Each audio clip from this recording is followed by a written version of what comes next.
different stones came from different countries like Belgium, Turkey, Afghan, and Iran. And if you cut the white marble minimum 1.5 inch, then every each stone carved here. It's a inlay work, and that one is a carving design. Crystal design made there.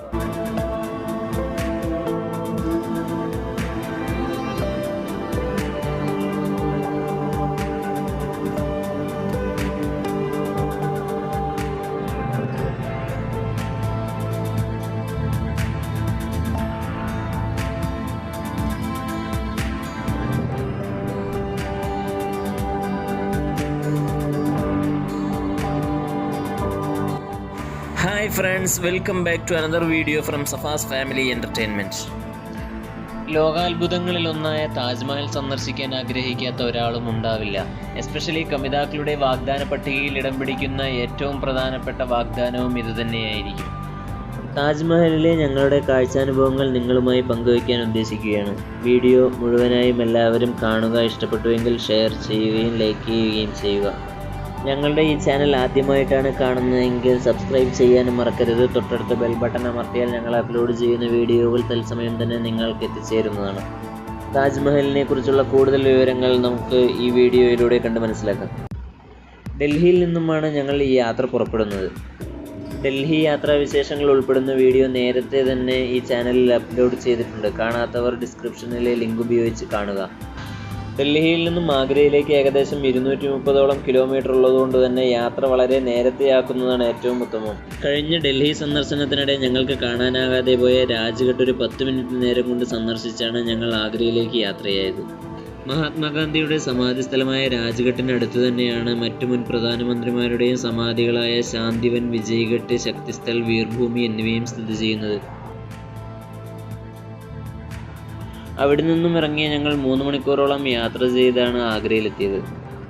ഈ ആഗ്ര സന്ദർശനം കൂടെ കഴിഞ്ഞാൽ ഞങ്ങളുടെ ഒരാഴ്ച ട്രിപ്പിന് വിരാമമായി ഞങ്ങൾ നാട്ടിലേക്ക് തിരിക്കുകയാണ്. ഹൈവേയിൽ ഇടയ്ക്കിടെ കാണുന്ന താജ്മഹലിന്റെ സൈൻ ബോർഡുകൾ ഞങ്ങളെ കൂടുതൽ ആവേശം കൊള്ളിച്ചു. വൈകാതെ അവിടെ എത്തിച്ചേർന്ന് ഞങ്ങൾ ഭക്ഷണവും കഴിച്ച് താജ്മഹലിനടുത്തേക്ക് പോയി. ഇതാണ് താജ്മഹലിൻ്റെ ടിക്കറ്റ് കൗണ്ടർ.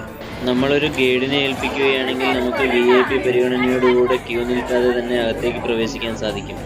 എൻട്രി കൗണ്ടറിലുള്ള സുരക്ഷാ പരിശോധന അതികർശനമായിരുന്നു. എല്ലാവരെയും വിശദമായി പരിശോധിച്ച ശേഷം മാത്രമാണ് കടത്തിവിടുക. ഫഹദിൻ്റെ കൈവശമുണ്ടായിരുന്ന മിഠായി പാക്കറ്റ് പോലും അവർ അവിടെ വാങ്ങിവെച്ചു.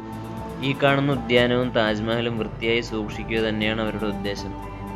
താജ്മഹലിൻ്റെ ചരിത്രം നമുക്ക് എല്ലാവർക്കും അറിയാമെങ്കിലും ഒരു ഗൈഡിൻ്റെ സഹായം നമുക്ക് കാഴ്ചകൾ കണ്ടുകൊണ്ട് തന്നെ കൂടുതൽ കാര്യങ്ങൾ മനസ്സിലാക്കുവാൻ സാധിക്കും.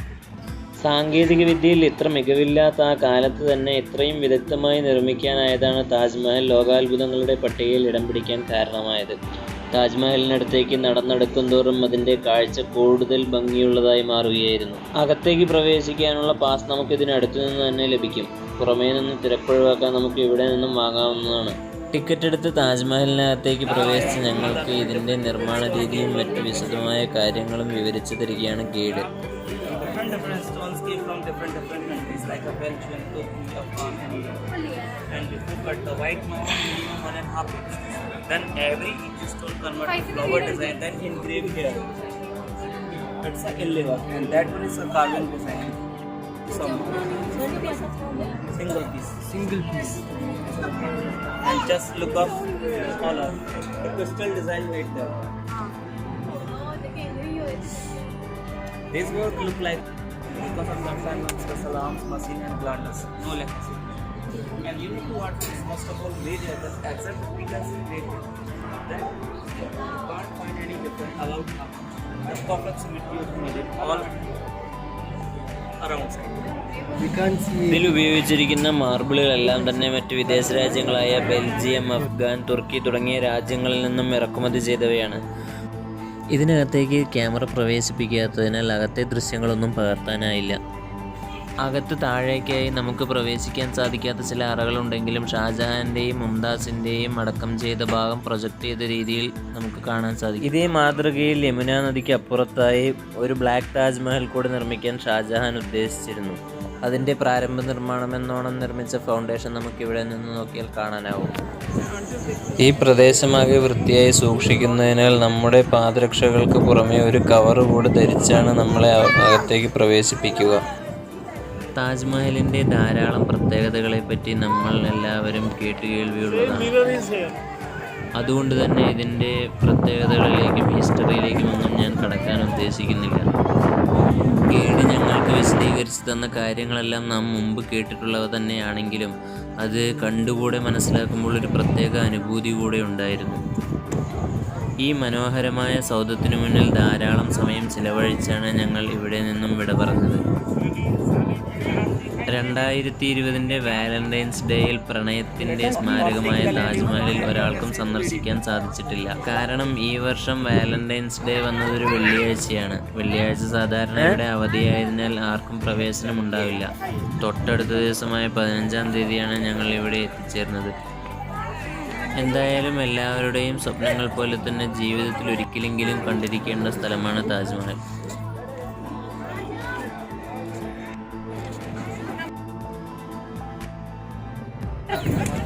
മണിക്കൂറുകളോളം താജ്മഹലിൽ തന്നെ ചിലവഴിച്ച് ഞങ്ങൾ ആഗ്ര ഫോർട്ട് കൂടെ കാണാനുണ്ടെന്നതിനാൽ അവിടെ നിന്നും ഇറങ്ങി.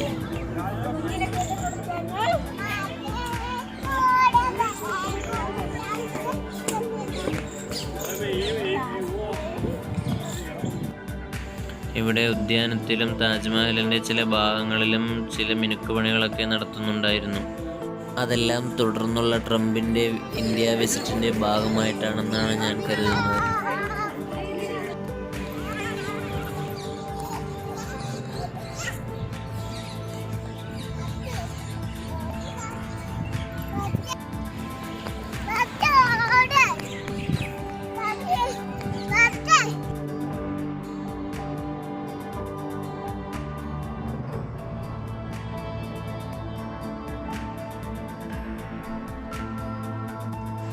എത്രയൊക്കെ നേരം അവിടെ ചിലവഴിച്ചാലും താജ്മഹലിൻ്റെ കാഴ്ചകൾ കൂടുതൽ ഞങ്ങളെ ആകർഷിച്ച് അവിടെ അല്പനേരം കൂടെ ചിലവഴിച്ചാണ് ഞങ്ങൾ മടങ്ങിയത്.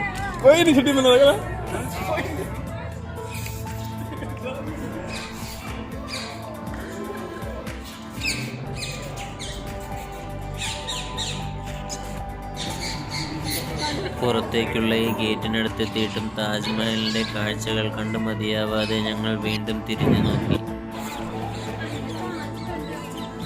താജ്മഹലിൻ്റെ ഏതാനും കിലോമീറ്റർ ചുറ്റളവിൽ തന്നെ നേരത്തെ പ്രവർത്തിച്ചുകൊണ്ടിരുന്ന ഫാക്ടറികളെല്ലാം തന്നെ പിന്നീട് നിർത്തലാക്കുകയുണ്ടായി. അത്തരം സ്ഥാപനങ്ങളിൽ നിന്നും ഉണ്ടായേക്കാവുന്ന മലിനീകരണം താജ്മഹലിൻ്റെ ഭംഗിയെ ബാധിക്കുമെന്നതിനാലാണത്.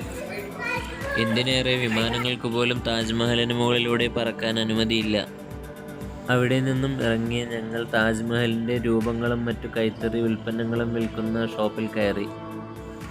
അവർ ഞങ്ങൾക്ക് വ്യത്യസ്ത സമയങ്ങളിൽ താജ്മഹലിനുണ്ടാവുന്ന കളർ ചേഞ്ചിനെ കുറിച്ച് വിശദീകരിച്ചു തന്നു.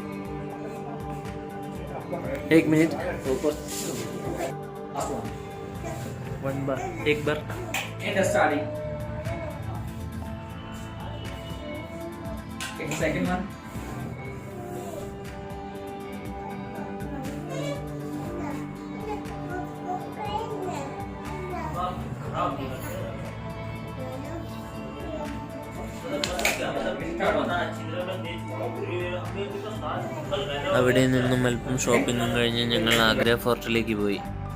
അവിടെ എത്തുമ്പോഴേക്കും പ്രവേശന സമയം അതിക്രമിച്ചിരുന്നു. ആഗ്ര ഫോർട്ടിനകത്തെ ദൃശ്യങ്ങൾ കാണാനാവാതെ വളരെ വിഷമത്തോടുകൂടിയാണ് ഞങ്ങൾ അവിടെ നിന്നും മടങ്ങിയത്. ശിവാജി മഹാരാജിൻ്റെ സ്റ്റാച്യു ആണ് റോഡിന് മറുവശത്തായി നമുക്ക് കാണാനാവുന്നത്. അവിടെ നിന്നും ഇറങ്ങി ഞങ്ങൾക്കൊരു വിവാഹ ഘോഷയാത്ര കാണാൻ സാധിച്ചു.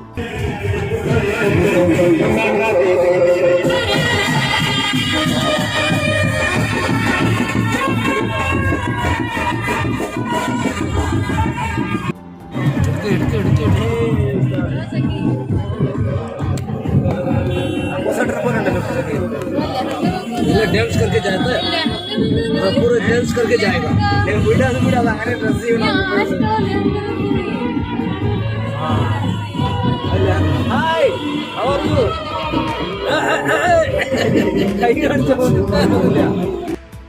ഈ ട്രിപ്പിൽ തന്നെ ഞങ്ങൾ നടത്തിയ കുളു മണാലി യാത്ര, പാരാഗ്ലൈഡിംഗ്, റിവർ റാഫ്റ്റിംഗ് തുടങ്ങിയവയും തലസ്ഥാന നഗരിയിലെ കാഴ്ചകളും ഉൾപ്പെടുന്ന വീഡിയോകൾ മുമ്പ് തന്നെ ഈ ചാനലിൽ അപ്ലോഡ് ചെയ്തിട്ടുണ്ട്. അത് കാണാത്തവർ താഴെ ഡിസ്ക്രിപ്ഷനിൽ കൊടുത്തിരിക്കുന്ന ലിങ്കുകൾ ഉപയോഗിച്ച് ആ വീഡിയോ മുഴുവനും കാണുക. ഈ വീഡിയോ നിങ്ങൾക്ക് ഇഷ്ടമായെങ്കിൽ തീർച്ചയായും ലൈക്ക് ചെയ്യുകയും ഷെയർ ചെയ്യുകയും ചെയ്യുക. ഈ ചാനൽ നിങ്ങൾ ആദ്യമായിട്ടാണ് കാണുന്നതെങ്കിൽ തീർച്ചയായും സബ്സ്ക്രൈബ് ചെയ്യാനും മറക്കല്ലേ. തൊട്ടടുത്ത് ബെൽ ബട്ടൺ കൂടെ അമർത്തിയാൽ ഞങ്ങൾ അപ്ലോഡ് ചെയ്യുന്ന വീഡിയോകൾ അപ്പോൾ തന്നെ നിങ്ങൾക്ക് നോട്ടിഫിക്കേഷനായി ലഭിക്കുന്നതാണ്. വീഡിയോയെക്കുറിച്ചുള്ള നിങ്ങളുടെ അഭിപ്രായങ്ങളും നിർദ്ദേശങ്ങളും കമൻറ്റ് ചെയ്ത് അറിയിക്കാനും മറക്കരുത്.